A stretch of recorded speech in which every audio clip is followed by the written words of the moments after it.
If you were on social media watching the debate at the same time, which I'm sure we all were, you saw that the takeaway from at the first half at least was that JD Vance is the clear winner.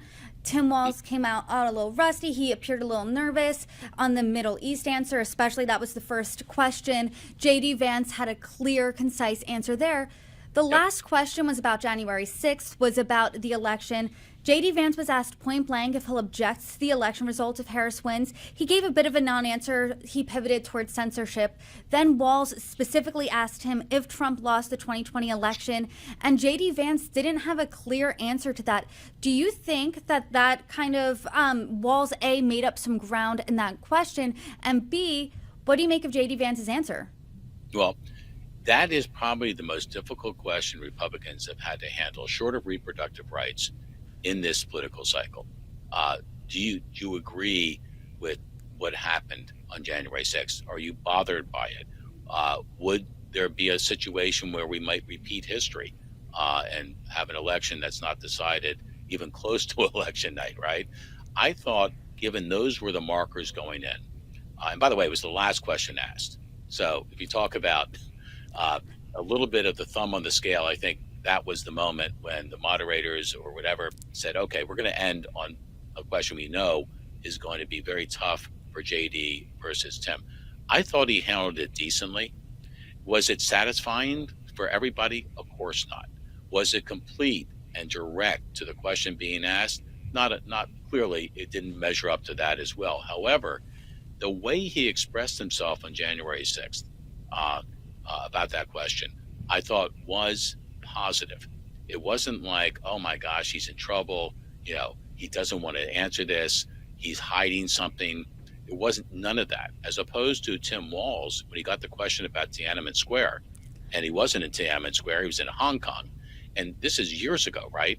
And he still to this day is not giving people the square on that. You could see when he concluded his answer, he like almost gaped that, okay, that's all I've got. And if that's not satisfactory, I'm sorry, I got nothing more for you here.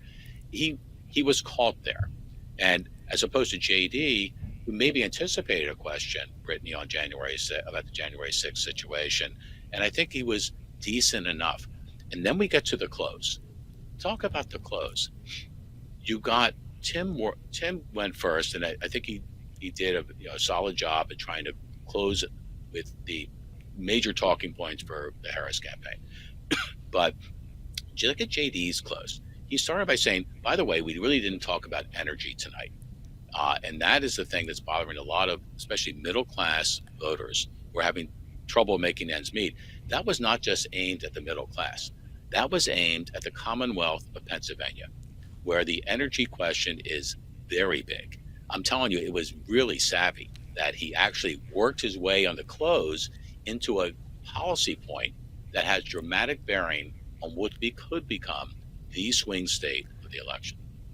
That's what I was thinking too. Energy was hardly touched on until really that point when he was the one to make sure to bring it in. And I was thinking about those voters from Pennsylvania who that really is a must-win state, 19 electoral votes on the line there. As we know, as we've talked about, this election is coming down to those 7 battleground states. If you're a voter in one of those states, and especially if you are an independent voter, you turn on the vice presidential debate last night. What are you thinking? And is your mind changing at all? Okay, great question. There are 2 kinds of impressions that will come out of last night that will impact the undecided. One are people that actually watched the debate, and I think that will have an impact on them. But the second is more of those voters. These are voters, Brittany, that are first-time voters and actually a lot of rural voters. Those are the 2 major subgroups that both campaigns are looking at very, very decidedly in the swing states.